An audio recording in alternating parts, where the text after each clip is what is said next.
She's a doctor. Hi, I'm Dr. Dovec, and she's a dietitian. Hey, I'm Hannah Schuyler, and together we are the Weight Loss Collab.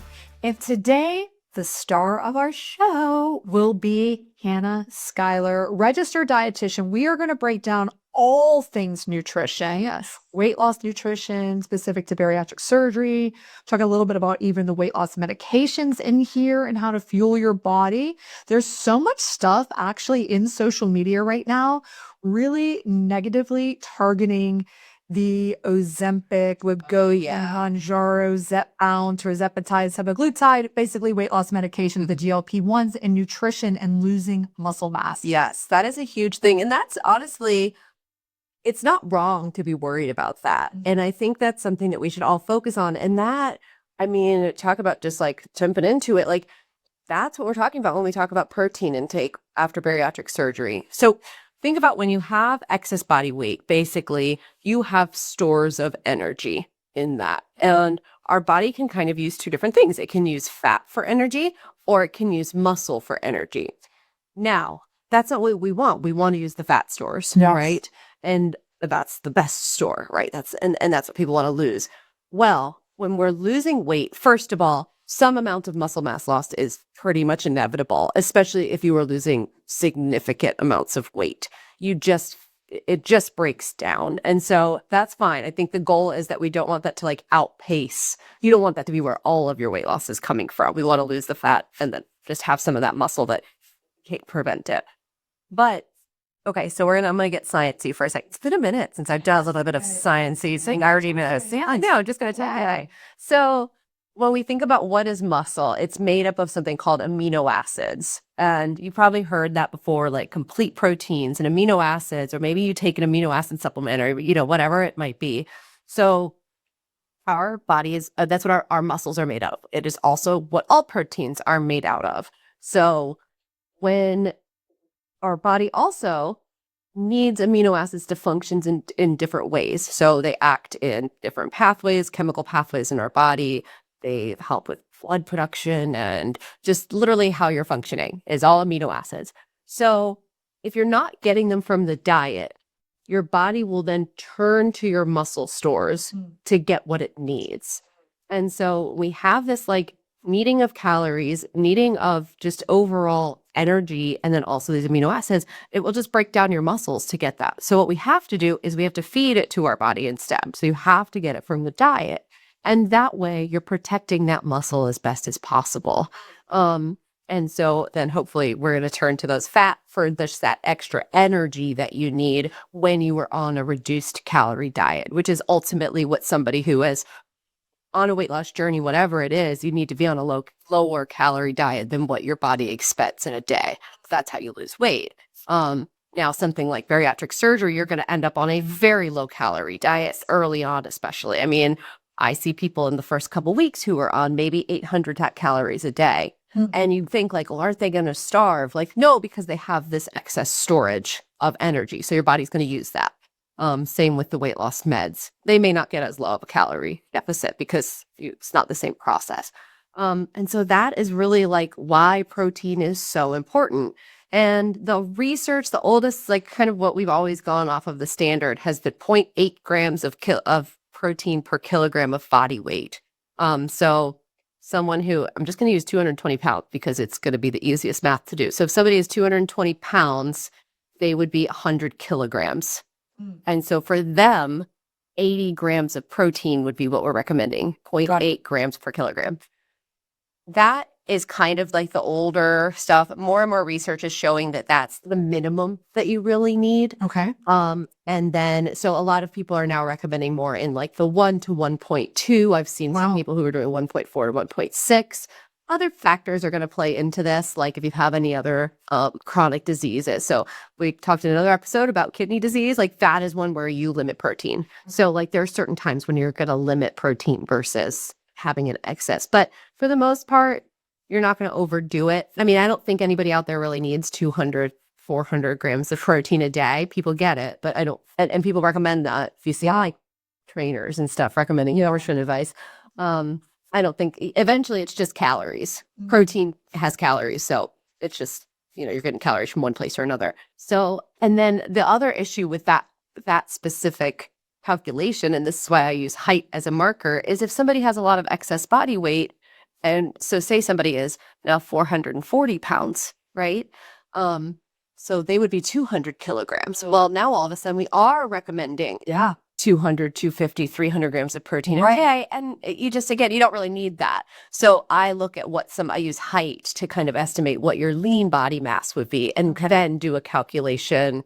Again, it's always quick and dirty. I kind of have ranges that I follow based on height. And again, most people I say fall between that 70 to 100 gram range. Some people are going to be a little bit over. I generally don't tell people less than that. Maybe my 4'11" women, like maybe they need 65 or something like that. But most people are able to get into that kind of at least 70 to 100 range with that. So as we're jumping into, we see that protein, foundational, Yeah. fundamental to any diet, period. If you want to be healthy, if you want to lose weight, and that's what we're really going to be talking and focusing on today is the spoiler, the secrets to weight loss. Yeah. And it always kind of starts with nutrition. I would say it's the most important thing, definitely more important than even movement, or any of the other things, even sleep, all of it. It all comes down to really just good nutrition. So let's pick it up. So you talked about protein. This is one of the macronutrients. And then backing it up even further, you also mentioned calories. Yeah. So let's start by, like, if it has a label, read a label. How do you do that? Like, break that down really simplistically, because I feel like the American Dietetics Association is constantly like changing the game and like serving sizes, all these different parameters around that. Yeah, it's kind of funny. So a couple years ago, now it's probably been 5 or 7 years, maybe at this point.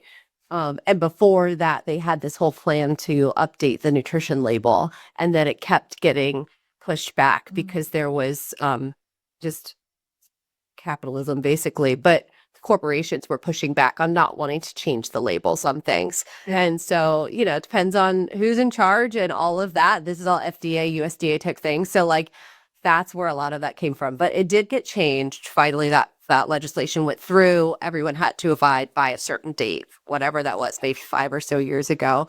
And it did change some of the emphasis. It changed serving size. That was a big one that changed. Now, something that's interesting with serving size, and if we're talking about looking at a label, if you have one near you, I can even I'm just going to kind of talk through because I kind of know it from the top down. Into your mid-May. It really is. And I use one that I share my screen with patients sometimes to walk through it. And I have one saved. It's USDA. And so it's on their website. And I just use one of their sample ones. But, so the first thing that you do see on that label is going to be a serving size. Now, what is a serving size? What does that mean? So what it actually is what is kind of expected for somebody to eat in one serving. And that's why they changed some of them recently. So a lot of servings got bigger because they saw that on average, people more often were eating more than that. So like cereal is a really good example of that. So it was always like a serving of cereal was like 2/3 of a cup. No one is eating that. Everyone is eating 1 to 1.5 cups of cereal or whatever it is. So they boosted that to be like, again, what you just would expect somebody to eat. They also did on some foods like a pint of ice cream, for instance, will now tell you what is one serving and then what is the nutrition if you're going to eat the entire container. Yeah. Because oftentimes people are eating the whole pint of ice cream. They're not scooping out a serving and having that. So that was one of the differences. So I think sometimes people can get kind of hung up on a serving size of like, I need to eat exactly that much, or I can't eat more than that, or like it has to just be like that. It's not really. And especially again, when you're looking at somebody who is undergoing like some sort of treatment for obesity. So they've had surgery, they're on the medications. A lot of times you might not eat a whole serving of something, and that's okay. Like what it does is it tells you exactly what everything else below it is, all just based on that serving size. So if it has a serving size of 1 cup and it has 10 grams of protein in it, if you only eat half a cup, you would just count 5 grams of protein. So you just have to do the little bit of math if you're not going to eat the serving size. Alternately, if you eat 2 cups, you're going to get 20 grams of protein, So it just depends on what it is and where you are in your journey. So that's my serving size kind of like thoughts. Okay. So as you go down the nutrition label, the next thing that this change did was it made the calories actually bigger. Right. So it's bigger and bolder. because people eat too many calories in general. In the United States, we have just an excess calorie consumption. And so they tried to make it kind of a bigger focus. We didn't really focus too much on calories. I know. Because so to me, there's just too many things to try to count and do. And if you can keep a couple of things in line, most likely your calories are not going to be an issue. Like they're going to fall in line behind it. And so honestly, and especially again with like bariatric patients, they're never eating too many calories. Early on, they're not. Later down, sure, if you kind of let things get away from you, maybe you're overdoing it on calories, and then maybe we have that conversation of like, well, let's track it and see where you are, and maybe we just need to do like a 10% reduction in calories or something like that. But again, it's not my main focus. So whatever, if they made a figure, it's there. But when people are so relentless and they're like, and we're like, well, we don't really, we don't really do that. We want you to focus on your grams of protein and these other parameters. And if you do that, but I need my calorie goal. Again, that has been something that has been so pushed on us in bigger, bolder letters now on this label. Yeah. So like, what do you tell somebody, like whether they are post-surgery or even on a weight loss medication? I mean, there's calculators that you can use to estimate. Again, I will kind of look at like, all right, I don't know, let's go for first. Actually, a lot of times I'll tell people track what you're currently doing and see. So we have a baseline because whether we need to go up from there, sometimes that's the case. I have people that are getting way too few calories. I'm like, no, you're actually just not eating enough. And then of course, sometimes you have to track it. In an app. I mean, we use like we have patients who a lot of times use like Verytastic or onto old school MyFitnessPal, which I think they've taken away like all their free features. So there's other ones out there. Pedometer. I don't know. There's multiple. If you just search in your app store, you can find it. So that's one way. There's calculators that you can do. There's different, I had to learn all of these like formulas back in school, like Mifflin St. John versus this one. Like, I don't remember any of them because they're very long, complicated things. And there's calculators that you just put in the numbers, but they'll take into account your height, your weight, maybe your age, your gender, anything like that. So, you can do that. And then again, kind of based on your goal. So I'm going to jump all over the place here. So your basal metabolic rate, BMR. Yes. That is the rate, that is the amount of calories that it takes you to just be a human. If you were to just lay still 24 hours a day existing, that's how many calories you would burn. Okay. So we all have that. So when people talk about their metabolism, that's really what they're talking about is that basal metabolic rate. And what we want to do is kind of try to increase that. And this is also where muscle comes into play and protein comes into play. So it's all going to come back to that. So when you say your metabolism is slowed down, it basically just means that you're not burning as many calories at rest. So this is where you mentioned earlier, like exercise or movement is not the big driver of weight loss.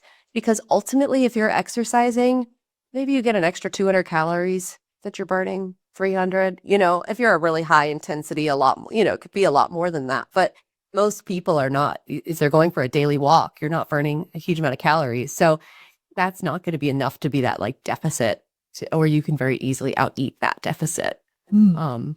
So anyway, I feel like I'm like ping-ponging here because there's so much to this. No, but anyways, that's important to know. Everybody wants to burn more calories at rest. But I want my metabolism to be boosted. Yes. And people really look at all these different functions and how they can do that. They look at their thyroid, they take their labs, they look at, like you said, your exercise might play a role. But yeah, I think ultimately it's making sure that you're keeping that muscle mass kind of built up. Okay. And yeah, there's no special supplement you can take to boost your metabolism. So stop wasting your money on those. Like, guys, yes, just don't worry about them. Okay, so that's calories. So again, if you wanted, we could figure out a calorie goal for you. Okay, do some math. We kind of see what's going on. But ultimately, I think there's better ways to do it. That are going to be less stressful. Because like, who wants to count calories? No, you think you do, but you really don't. And really, like, I don't know, maybe it's me, but I feel like I have never been successful in, yes, there's these apps and it's very tedious. And we talk a lot about that working for some and not others. Yeah, it's very tedious and it's really inaccurate. People are really bad at estimating how much they're eating. That's the other thing. Like, there's been studies on this that people really just, they think they're doing one thing and they don't. And sometimes that's why tracking can help because it adds a little bit of accountability more than anything. I think I've told this story before, but when I was a freshman or sophomore in college, whatever. I was in my like first intro nutrition class. And one of our assignments was we had to track our intake for, I think it was 4 days. Like one day had to be a weekend or something. And this was, I don't even know if like if we used like an app or if we just, I think it was pen and paper kind of thing. And we had to do it. And I remember going to the library and there was a little Starbucks in the first floor of the library building. And I got a Starbucks cookie and like my coffee or whatever. And, it was one of those days I was on campus all day and I didn't eat like probably regular meals. I was 19, like just doing whatever 19-year-olds do. And I remember that cookie being the highest calorie thing that I ate that day. It was like 400 and something 50 calories for this cookie. And I was like, I don't think I have since then eaten an entire Starbucks cookie on its own. And it's like, It shook you. it shook me, but it's almost, and I'm like, it's good for accountability, but also like, what a disordered thing to think about. Like, it's just all messed up, right? Like, so it really also really mess you with your head to try to do it. So know thyself. If it works for you, fine. I think it's great. We can figure it out, but don't worry if you don't want to count calories. Yeah. Wow. Okay. So calories is a big one. We're trying to shift the focus away, even though everybody else is trying to make it bigger. Then what's on there? So the next thing that you're going to come to on the nutrition label is going to be the fat section. So we kind of come to some of our nutrients in this main middle section of your of the label. So fats are important. Again, like when we're looking at it, I always take people like they kind of come along for the ride. So fat is going to be found in our protein foods. It's going to be found, we cook with fat. We use fat for flavor. So that's like going to come into our diet, even some vegetables and things like avocado, for instance, or coconut. Like those are going to be higher fat plants and things like that. So I always tell people like, don't stress. Now, if you're somebody who does a lot of like keto type things, be cautious with that because the hallmark of a keto diet is actually it's a high fat diet. And so if you're somebody who's grabbing like keto bars or bites or something like that, a lot of times they are crazy high in fat and you just don't need that for our purposes. Okay. If you're on a true keto diet and that's your thing, like that's your thing, but not what I recommend. So for most people. So anyway, that's kind of the fat. And so another funny thing. So, we use NutriHealth, right? Yes. So when all of this legislation came around at around the same time, trans fats were taken out of our food system. You can't add trans fats into the into American food system anymore because they were found to have such negative health outcomes. What? Yes. And so there's something called partially hydrogenated oils, and that's where trans fats were mostly found. They were added to candies. They were added to like margarine. Like that was how like margarine was originally made. So they are like not liquid. They're not as like hard of a solid at room temperature. It's like it's just a food science thing. Well, they found out, right, these are horrible for us. So in NutriHealth, there's this huge emphasis on trans fats because it happened before, like it came out before this. Right. 2018. And so people bring up trans fats to me all the time. And they're like, I always look on the nutrition label for trans fats. And I'm like, well, you're actually not going to find them on there. Wow. Yeah. You taught me something. I didn't know that. Yeah. So it's just one of those things that they like stepped in and said, hey, this is really bad for us. So yeah, talk about trans, saturated, unsaturated, like not all fats are the same. Not all fats are the same. So right. So the trans fat basically is when the molecule, it's like they're on the same side. Okay. Or no, it's on the opposite side. It's kinked. Cis is the same, trans is the opposite. So it's like a kinked kind of molecule. Okay. And so it like clogs up your not your pores, it clogs up your arteries and stuff like that. So just really bad heart health outcomes. Got it. With trans fats. The place that you can find it is that it naturally occurs. So you'll find a little bit of trans fats in foods, but especially if you're like reusing an oil, like a frying oil. So like a fast food French fry or something could potentially have some trans fats in it. Oh, wow. Because they use that oil so much that process, that transification actually happens. Oh my God. But they can't add it to the food. I was like, they can replicate it.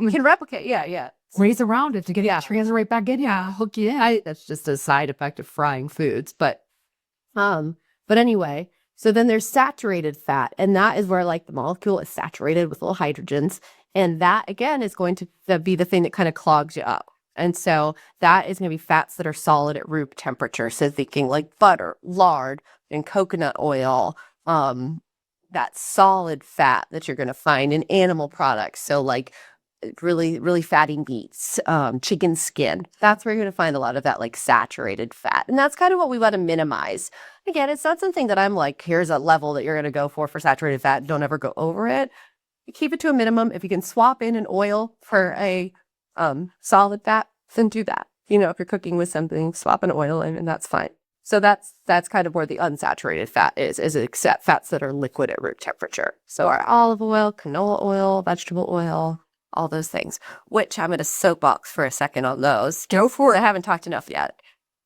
Everybody online talks about seed oils and toxic seed oil. They're fine. They are safe.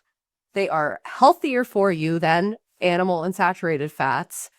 If there are so many scientific studies that show that if you replace a saturated fat with an unsaturated fat from something like a canola oil, a vegetable oil, rapeseed oil, whatever, there's a bunch of different ones. They're all very similar. Neutral oils, you have improvement in heart health outcomes and in reduction in death. Like it's literally, it's like the science is just so overwhelming on this. And all these social media fear mongers who are selling some stupid product and want to take your money are going to tell you that you need to use beef tallow instead of vegetable oil. And it's not true. Don't listen to them. And they're not toxic. You know, it's funny. I'm just thinking about what comes on my feed, and I've never even heard of what you're saying. Mine's all Luigi Mangione, Britney Spears and her meltdowns, and probably the Kardashians mixed in. So Yeah. I'm not counting yourself lucky. I'm not seeing these debates to decide to be out there. I do have a full dietitian Instagram account, and so I do that all on, you know, nutrition people and other PhD doctors and things like that who talk about these. Oh, I know. Jessica Nurek, if anybody wants a good nutrition doctor, she's a PhD in nutrition. I love her stuff. Dr. Jessica Nurek. Oh, cool. She's great. And she debunks all of these things eloquently, but she gets a little mad too. I like it. We love edgy. She doesn't pull her punches. I love that. Yeah. So we try to do it too. We try to break down some of this nonsense that exists out there. sense. And it scares the heck out of people. Mhm. They're like, I can't eat that. It's got toxic seed oils in it. Oh my gosh. I know. I'm like, right in the chat if you guys have heard of this toxic seed oil thing. But yeah. Okay. So we got fats. So that's another macro. There we go. We talked a little bit about proteins, fats, and the different types. Yes. Third type is Our next macro. No, really quick before we go on to, because I'm just now thinking through down the label. So we go fats. The next thing is going to be sodium and cholesterol. Okay. Those for my bariatric. That's okay. Why would you know that? I didn't realize my label. Yeah. For my bariatric patients, again, those are things that I don't focus too much on because your overall intake is going to be so much lower. Yeah. You're choosing less highly processed foods that are going to have that like really high sodium levels. So I don't really worry about it. Same with cholesterol. Cholesterol, they used to always think if you ate more cholesterol, your cholesterol would go up. No, if you eat more saturated fat, your cholesterol goes up. So like focus on that. So I don't know. They're there. Look at them. If you have heart problems, focus more on those. But I know. And there was so many things to look at. totally. And I think I completely agree with you with the sodium. And I know that it's controversial. Like, you're a doctor. How much sodium should I get? And I'm like, who cares at all? Yeah. That is not the problem. It's not. And for some people, so obviously like sodium's issue is that it like can raise your blood pressure. And so some people do well with a low sodium diet if you have high blood pressure. But there are some people who have no reaction to sodium. So it doesn't matter if you have high blood pressure or not, like, or you have a normal blood pressure and you can eat 8,000 milligrams of sodium a day and it doesn't affect you. Like, go on, queen. I don't know. I know. I put ridiculous, probably gross amounts of salt on things. Yeah. Everything. It's not good. Okay, so there's these little guys I didn't even remember that they slipped in there. And then are we on to carbs? Carbs. And this is absolutely the most confusing section of the whole label. Okay, guys. And so again, if you have one nearby, pull it out, look at it. Whenever I do this, like I said, I'll pull this up and share the screen with patients. I swear I ask like 12 times, like, does that make sense? Do you got it? Okay, you understand? Okay, does that make sense? And they probably hate me by the end of it. So it's, yes, it makes sense. I'm not 6. And it's like, no, but it gets really confusing. It is. So what you're going to see first is total carbohydrates. Okay. I always say that's the quick and dirty carbs. If you have 4 seconds to look at a nutrition label and you want to know how many carbs it is, just look at the total carbs. Don't worry about the rest. The rest is all included in that total. So that is going to be inclusive of everything below it. So you'll see total carbohydrates, that it's going to be indented. So all of those indented things are included. The first thing is going to be dietary fiber. Okay. Now, fiber, we love her. She's the best. No one's eating enough fiber. Again, sad American diet. It's real. Standard American diet. We call it sad. But no one's getting enough fiber. Like 90% of people aren't meeting fiber needs. And that's not weight loss. That's the full population. Yeah. Same. It's really hard. So women should be getting, Amy, for about 25 grams of fiber a day. Men, it's 38, 31. It's higher. Maybe it's 30. Sorry, men. I forgot. But it's more than you're getting. I did tell you. Yeah. So this is where that net carb really starts to come into play. Okay. So I'll get there though. So underneath fiber is going to be the total sugars. And this is what really trips people up. Sugar is a type of carbohydrate. So again, if you are trying to figure out what's going on in your diet and you're worried about everything, focus on carbohydrates, and that's going to take care of the sugar for you because it's counted in that total. So it's total carbohydrates, including fiber, including sugar. Then you're going to indent again under that sugar, and it's going to say included added sugars. So this is where you may want to be a little bit more just careful with it. But again, it's still going to be counted in that carb. So there's total sugars, and then of that, how many were added by the food company for whatever purpose, whether it's to make something sweeter, whether it's for texture, whether it's for bulk, like sugar is used for different things. Obviously, mostly we think of it for sweetness or something, right? And there's going to be times where there's like a gram of added sugar, like spaghetti sauce or something. Okay, there's a gram of added sugar. It's just to balance out the acidity of the tomatoes, whatever. It's not a huge deal. Now, if you're looking at something like a can of Coke that has 52 grams of added sugars, we're looking at a different story. But it also has 52 grams of carbs. So if you're counting your carbs, you're counting your sugar. See? So that's where we kind of want to minimize that. But what gets people really confused is products that have naturally occurring sugar in them. So something like fruit or a dairy product. Those are going to have naturally occurring sugars in them. And I don't want you to be discouraged from having those great types of food in your diet because they have that sugar on the label. Yeah. Again, it's a type of carbohydrates. If we're counting that carb, you're counting that sugar. Again, if you're looking, so yogurt, for instance, look for one that's low in added sugar or no added sugar. But it's still going to have some sugar in it because it's dairy.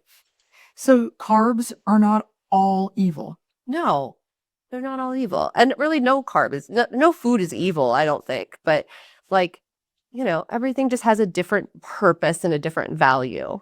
So then the next thing that would be on that in this section is the last thing is going to be sugar alcohols. And so we're going to find those in things like, protein bars or sugar-free candies or something that is inherently like a diet food kind of thing. Because basically sugar alcohols are incredibly sweet. And so you use such a small amounts of them and like our body doesn't like absorb them that there's no calorie impact from them, but they're counted as a type of carbohydrate. So they're counted in that total. And so you may also see something like it might say erythritol. Or a different type of sugar. There's different names for them, but sometimes it just says sugar alcohols. So it depends. What I will say on products with those is they're probably going to put the net carb somewhere on the box, on the label, because that's a selling point for them. So usually if it has sugar alcohols in it, you don't even need to do the math because they're going to do it for you. Yep. So what is the math? So the math is going to be that total carbohydrate. Then we're going to subtract out the fiber because, again, just like the sugar alcohols, fiber doesn't impact our body like other types of carbohydrates do. It kind of drags everything through. It doesn't spike up our blood sugar like another type of carbohydrate. It's kind of neutral in that sense. So we can subtract it out of that total and not count it towards it. And then same with the sugar alcohols, you subtract those out too. So you would take your total minus your fiber minus any sugar alcohols that might be present. A lot of products will just be total minus fiber, because that's all it's going to be in. Like beans, for instance, is a great example. So using that, so a serving of beans has about 15 grams of carbohydrates in it. If you were to look at that total carb, it has about 8 grams of fiber. So you do 15 minus 8 is 7 grams of net carbs. And that is what you're going to count towards your day. Okay. And so we tell our bariatric patients less than 50 grams of net carbs. And so maybe their total carb is 75 and they're getting 25 grams of fiber like they're supposed to be. And so their net is 50. And so that's where, I talk about fiber, high fiber foods. And I think people get scared of them sometimes too, because like fruit has a lot of fiber in it. It's got the sugar. Oh my gosh, about the sugar. It's okay. It's fine. Beans are another one. Like, wait, I can eat beans? Like, yeah, they're amazing for you. They're going to help you meet that fiber goal. Nuts and seeds are another one that have some carb, but a lot of it comes from, chia seeds, I think all their carb comes from fiber. So like the zero net carb, I guess food product, whatever it is, seed. Got it. Yeah. Wow. So bariatric patients need less than 50. Yeah. What about other types? I think that realistically, somewhere in the probably 75-ish range, again, it's going to just be different based on the person and what their goals are and how low they can go. I do think activity level can play a role in carb management, even though we don't talk about calories as much when it comes to the activity, but somebody who is exercising more than, an hour at a time, their carb needs are probably higher just to support that exercise, support their recovery type thing. But, I think finding, cutting back on the simple carbs, the starchy foods, like we talk about, the rice, potatoes, bread, pasta, peas, corn. If you can kind of avoid or really limit those to a very small portion, focus on getting your protein, focus on getting your non-starchy vegetables, getting those higher fiber foods and kind of getting you more of your carbs from that, I think is ultimately the thing that really helps people. Yeah, no, I think that, and it makes you feel better with full fiber, obviously helps immensely with constipation, which is a whole nother thing. People ask all the time about what I can do. They take a lot of over-the-counter remedies, obviously staying more hydrated, but I think the real staple of that is fiber. And if you have diarrhea, actually, it helps both. So, fiber's magic like that. Yes, it is. Because now we could get into that, but we're not going to. But there's 2 different types of fiber. So, oh my gosh. Yeah. So many different categories and subcategories and subcategories and just, so, okay, did we nail the label or is there? Well, the last thing on the bottom is protein. So we already talked about it, but it technically comes after the carbohydrates. And luckily you go from the most complicated section to the easiest one. Protein, it just says protein and then a number of grams and that's it. Something else I do tell bariatric patients, and I think for most people, is really just ignore the percentage column on the right-hand side because that's based on that 2,000 calorie diet. So again, if you're a bariatric patient, we're going to be well below that threshold. So like that percentage doesn't make sense anymore. We're giving you different goals anyway. So you can just really ignore that. That's a great point. Like I don't even think they should have that because who precisely is going to be 2,000 calories? And like what is it based on? What recommendation is that? Like I don't know. I think there's just things you just ignore it. And then underneath that, there's a section that's got 4 micronutrients. Like zinc, selenium, is that iron? I think iron is on there. Vitamin D, calcium. There is a couple. They don't more. I know. They did change that one too in that label redesign a couple years ago. They changed which nutrients. I do think iron is on there because like iron deficiency anemia in babies is so common. So they wanted to make sure that like you're getting high iron foods. Wow. I only know that from being a mom. Like I don't know that from being a nutrition professional. Wow, very true. Yeah. But yeah, these labels are used for all types of foods, including baby foods. Right. And that's the other thing with them. Like these are it's just information, and that's also where we talk about like, I don't think any food is evil because different foods are going to serve different people differently. Right. So another example of like a food that most people would be like, oh, that's a bad food, right, is Doritos. Okay. Personally, I love Doritos. They're delicious. The orange ones especially. So kids with cystic fibrosis need high calories and a high sodium diet. It is part of their thing. They need like insane number of calories too, but like it's just high above those.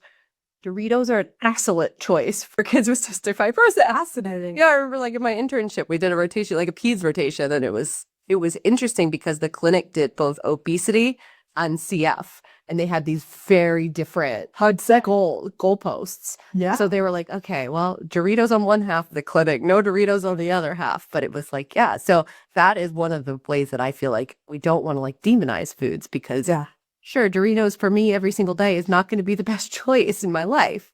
But who am I to tell that kid who's got cystic fibrosis to not eat his Doritos, Right. you know? Wow. That is an interesting example. Well, Doritos do have several purposes there. Yes. Okay. So master the label. Mhm. We talked about really trying to stick for protein. That's kind of are coming along for the ride. Trying to want to minimize those net carbs, especially the added sugars, but we don't want to limit the fiber because we do need all of this sort of thing. Okay, so that's kind of a general high level overview. Mhm. And when you're talking to somebody, maybe somebody that really hasn't looked at this sort of like breakdown or is not really educated, everybody, I think, absolutely has some sort of thought about, oh, I know nutrition. Mhm. I know what works for me. I know my body. I mean, you've been on earth, you've eaten, multiple times a day, every day for every single moment you've been here.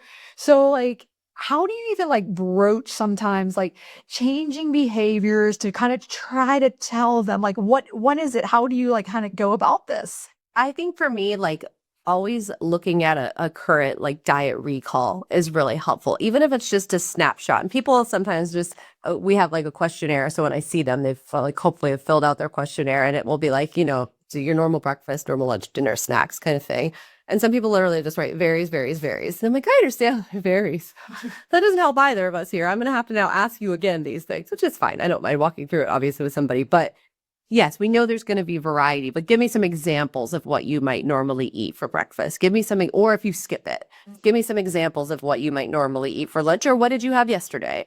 Whatever it is that works out. That gives you that like starting point, similar to like just how tracking can kind of just give you that baseline of like, where are we starting from? And so I'll go through that and it's like, okay, here are the things that you're doing well right now for yourself. Maybe you're coming in and you're really good about eating 3 meals a day. Great. We don't have to worry about that. We don't have to, focus on, okay, how are we going to add in breakfast always? How are we going to do that? So we'll kind of look at what's going well. And then it's like, okay, well, where are some things that we can start to change? And some people, it's very little, and they just have struggled with their weight and it's a metabolic problem and the surgery, like they just need the help. Some people it's portion. And again, surgery really helps with that, but we can talk about pre-op. What can we do to minimize, to reduce that to an appropriate portion? And a lot of people, it's the high carb, the starchy foods or the fast food, or they're drinking a lot of sodas or whatever it might be. So I kind of go through and say, all right, these are the areas we'll, have that conversation of like, these are the areas that we should start to focus on. And depending on where they are, their journey as well, if they've got a couple months before surgery, it's like, okay, well, let's take this gradually. If it's not, it's like, all right, these are the things you got to kind of work on because you're just not going to be able to do them afterwards. It's not even a matter of wanting to do it. It's just that you're not going to feel good if you do these things. And so I start to look and say, okay, well, of those things, like what is the thing that you feel like would be the easiest to make? What's the low hanging fruit right now? So I would say sugary drinks tends to be one for people that they're like, oh, I've done it before. I stopped drinking soda 3 years ago. And then one day, I had one on an airplane or whatever and snapped back to I'm having 4 cans of soda a day or whatever it is. It's like, okay, great. Soda is one of the few things that I might just cut it cold turkey. I agree. But some people can wean off if they can do it, whatever. Again, however they want to approach that. If they say, I've got a case of my soda, I'm going to finish it and I'm going to be done. Perfect. Then you're done with it. Like, be finished with it. Sometimes it's that weaning off. I'm going to cut down to 2 a day. I'm going to cut down to 1 a day, and then have none. Great. If that works for you, that's fine. So kind of that pathway of like, what's that? Okay, and then once you start to work on that, are you going to work on 2 things at once? Do you want to work on a couple things? Like, what's the next thing? Okay, we're going to start cutting back again on the portion of the starchy foods in the diet. We're going to increase the number of vegetables that we're eating. We're going to, start looking at maybe meal planning or meal prepping on the weekend so that we're reducing the number of times that we're going through the fast food line, because there's just not a plan in place. So it's really just working on that individually. And I think everybody can really take stock of themselves and do that check of like, okay, I'm looking to have my 3 meals a day, protein at each meal, cutting back on the starchy foods or eliminating them kind of depending on you and your lifestyle and all of that. What's the thing that I want to tackle? Okay, what am I doing well? Always give yourself that credit too.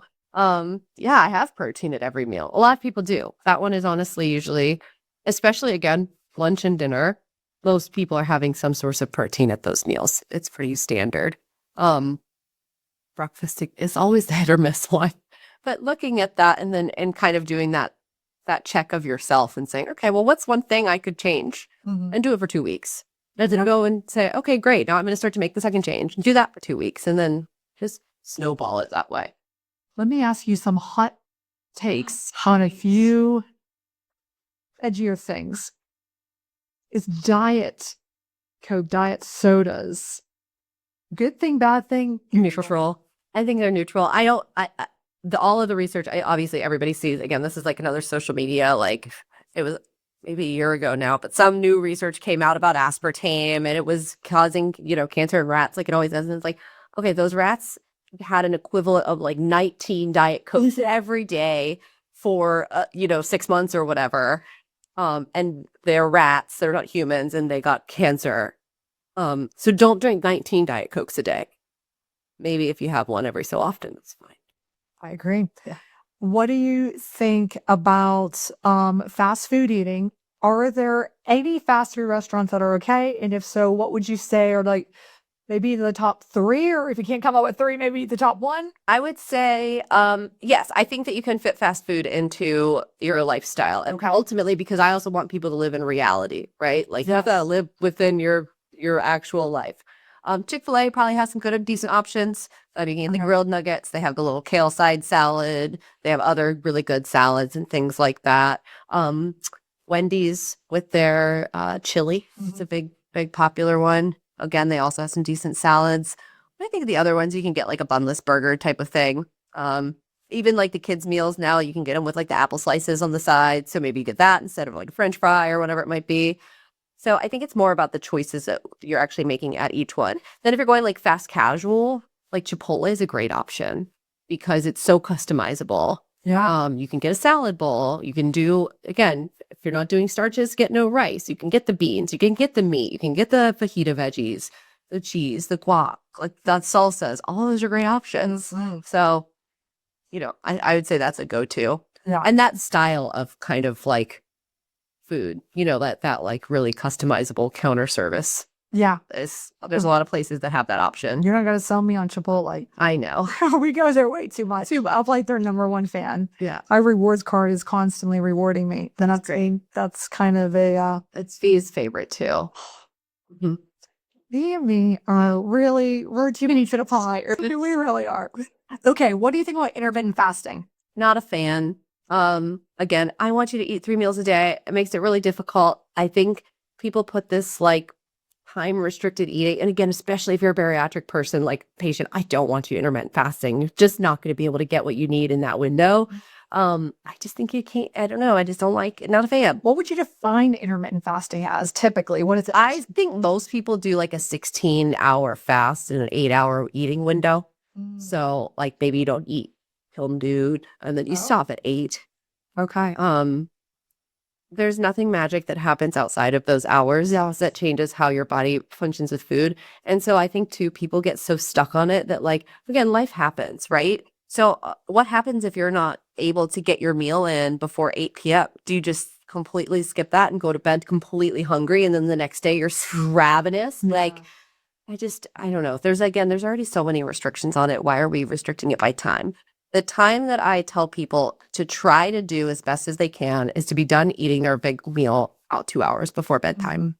And again, if it's something that life happens and it's later than that, don't stress and don't skip that meal. Yeah. But just try that. It helps to keep you sleeping better. Yeah, I was going to say, listen to our whole podcast on sleep. Yeah, that's a great episode. And we talk about why that is and how like your metabolism, as it takes energy and things to digest that food, it makes you hotter. It's hotter. When you're hotter, you can't sleep. And then when you're not sleeping, it erases a lot of sugar levels, all of that. There's a link to that one. Yeah. You're right. There's nothing magical that happens that is at 8 p.m. Or I have people that are night, they're shift workers. And they're like, well, I don't really want to eat at night. I'm like, that's when you're awake. That's your day. That's your day. Like, shift your day. Like, you have to. You have to. So, yeah. Okay. You talked about counting calories, accountability, just kind of documenting, logging it. What do you think about like the Weight Watchers point system? I think at its core, it's not a bad thing because it simplifies it. It's Okay. basically doing calorie counting for you. Now, I think that it's changed multiple times over the years. I don't know what their structure really is anymore. And I know I see sometimes it'll pop up on things where I'm like, I don't know, like on my Facebook, again, that like nutrition Facebook, all things will come up and it's like, oh, Weight Watchers groups. And they're like, this is a 0 point meal. And I'm like, How is oh, and I understand the idea behind it, but like, I don't know. But I think as a concept, it's been proven that it works. okay? I think it's got some decent research behind it. Interesting. All right. And let's see here. I have a few others. Um you talk a lot about, of course, bariatric surgery. We talk about those early postoperative periods. What do you think about doing long-term protein shakes? Uh, Up to one a day is kind of what I tell patients. If you're going to replace a meal with one, I think replace up to one meal a day or do one as like a supplement, like in between, if you need something to help boost your protein. Maybe you have a hard time meeting that goal with just food at meals. You can do them. But I don't want, people are like, well, I'm just going to drink 3 protein shakes a day and be done. No, eat food. What do you think about programs like Noom? Noom, oh gosh. Noom has some kind of negative vibes on like some disordered eating issues. It's kind of like an old school. It felt like they tried to not be that way, but it was like, I don't know. Noom gives off that vibes to me. Yeah. How do you feel, and this is kind of taking a deep turn here, about someone who now, a lot of people are saying like adulthood obesity, of course, starts in childhood and it goes into this family dynamic. And you obviously have a child now, and you can see that it's really hard to control this individual, this little baby's preferences and what they like and what they don't like and all that kind of stuff. Yeah. So how do you feel that this topic of health and good nutrition and balance from a professional registered dietitian, like how do you introduce it without diet shaming or making somebody feel like, sometimes when people come to see us, they'll say like, I remember being a little girl and going to my first like Weight Watchers meeting and that whole thing. Like how do you do it though? I think that first is really trying to approach, especially kids' nutrition from like a very weight neutral standpoint. Weight loss isn't appropriate under a certain age because you might try to have no weight gain, no further weight gain kind of thing, but kids are still growing taller. Yeah. So you try to not like necessarily lose weight. Kids are curious. So I think answering their questions, but again, taking out those like good and bad labels when they talk. And I think that's something that's really hard for people to do because they have that mindset of like Doritos are bad, and it's like, well, no, maybe it's something that we don't have all the time in our house, but it doesn't mean that if you go to your friend's house that they're bad because they have Doritos. So I think really trying to keep it very like moral. Food is amoral. Food has no moral value. So trying to keep that neutrality within it, I think is really important. I've talked about it before, but I always put out Kids Eat in Color as like one of my favorite nutrition accounts. It is focused completely on kids' nutrition. And a lot of what they talk about is just teaching kids what different foods do. So, carbs give us quick energy. Protein builds our muscles. Red food is good for our heart. What is the different function in those foods?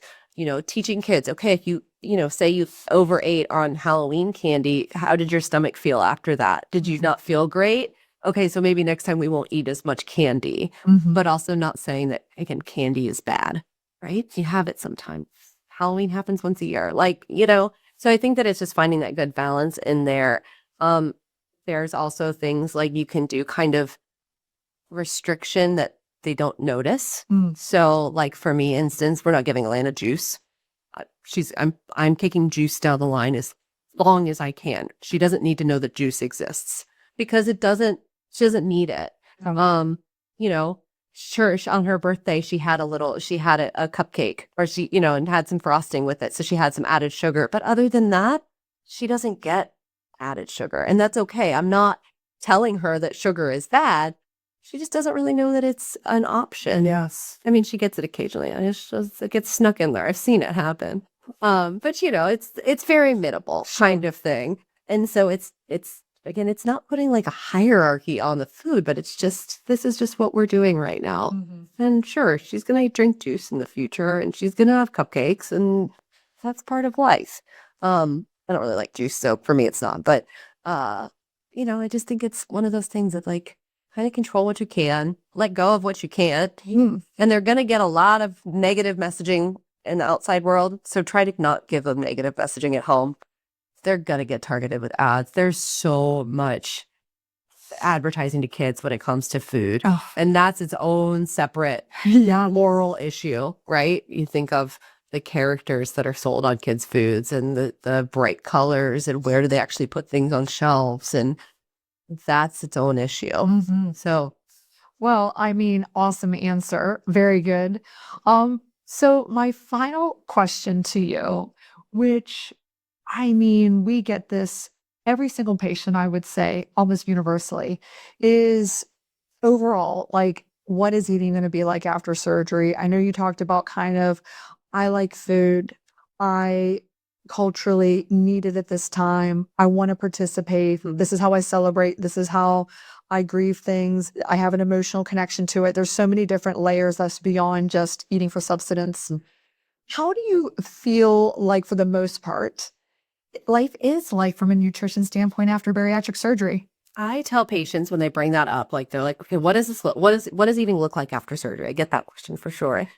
I'm like, in the long term, the ultimate goal is for you to be on a general healthful diet, which is very similar to what we recommend. I mean, if you look at the USDA guidelines, it's the plate method of eating. It is getting your protein, it's getting your vegetables, it's getting your, any of your plants in there. It's getting some starchy foods. We're going to most likely we're going to reintroduce those into the diet. It's the thing that we've held back the most is carbs and starchy foods. Eventually you're going to increase that because you're going to want to stop losing weight. So we look at how do we add those things back in a way that supports your ongoing goals, which for most people is going to be maintenance of that weight loss, right? So we want to maintain. And then it also includes some of those like fun foods. Like you're going to eat birthday cake again, right now, maybe you're going to eat a piece that's this big or this big or this big. However, maybe you're having a piece that's this big in the future. Yeah. But you're going to enjoy it. You're going to have it. You're going to be a part of the celebration. You're going to have, Christmas cookies or whatever it might be. Maybe you're not trying every single one, but you're going to have your favorite one. So I think that ultimately the goal is just to be on a generally healthful diet. And to me, that includes all different types of foods. Yeah, life is not over after this. Right. It begins. I mean, Absolutely. and then you're, like I always say, you're cool, you're creative, you get it. And try, I don't want people to feel like they're on a diet forever. No. They just are going to eat like all humans do. Exactly. I think that this will ultimately, there's so many other layers from a metabolic standpoint and a hormonal standpoint and just really a food noise standpoint that changes if you're on a medication that alters that whole kind of process, or after surgery is the same kind of a phenomenon, is a little bit more supercharged. But all of those things make it easier in a way that maybe you don't even realize how hard it is and how sometimes unfair it is that you are struggling with this disease, and that afterwards it just kind of puts you on a level playing field on how other people think. Like, I might not think about it as much as you do, because that's just chemically how I'm wired differently. And so it sets it again, and you're not going to have to be dealing with some of these same kind of difficulties and challenges. Yeah. And that is definitely the other side. When you have that tool in place, like you're like, how is this going to be possible? It's like, you can't until you're in it, and you can't fathom it till you're like, oh, that's what they're talking about. Like my brain is clear from all these other things. Yes, you can do it. You will do it. You will not be the one random soul that is not successful. Everybody is. And we just, like you said, we have to maintain that. It's a journey, and it's fun. And we can make it fun. And if it's not fun, if it's boring or is redundant, well, let's change that. Yes, absolutely. No steamed broccoli and unseasoned baked chicken breasts over here. That's all people can see. That's the only visually you get. Yeah, absolutely likes that. No one likes that. It's too dry. It's going to get stuck. You're going to be like, this is horrible. So listen, you got a lot of ideas there. Yeah. You have a lot of different recipes, or just like you said. Yeah. There's so much out there, and food should still be fun. It should still be enjoyed. There's going to be periods, especially on a surgery journey, where things look a lot different. Mm-hmm. And I'm not saying it's easy, but it's doable. You'll get through it, and you'll come out the other side just so much better. Amen. Yep. Cheers. Cheers. All right. Well, this was fantastic. I learned a lot of things. I'm glad. I did. I really enjoyed it. And if you're still listening, I hope you loved Hannah. And everyone knows that you're this hidden gem, hopefully not hidden, but like a well-used, polished gem within our program. Sometimes this stuff comes back to my brain. I know. I was like, way back then, I could not have said that. That thing always trips me up. Like, I cannot remember, like, with trans, I don't need to remember anything, obviously. Unsaturated. I can't remember that. Never. I just always think of it like saturated, like saturates your vessels. Oh. It's like sticky. Yeah, unsaturated is it. So, Okay. Well, fast, they come along for the ride. Yeah, maybe I hope that you keep coming along for the ride. Yeah, for the long haul. yes. Here we go. All right. Well, you can find us on Instagram at The Weight Loss Collab. You can find Dr. Dovec at Dr. Dovec. You can find me at hannahschuyler.rd. Check us out on bodybybariatrics.com. And we'll see you next time. Thanks, guys. Bye.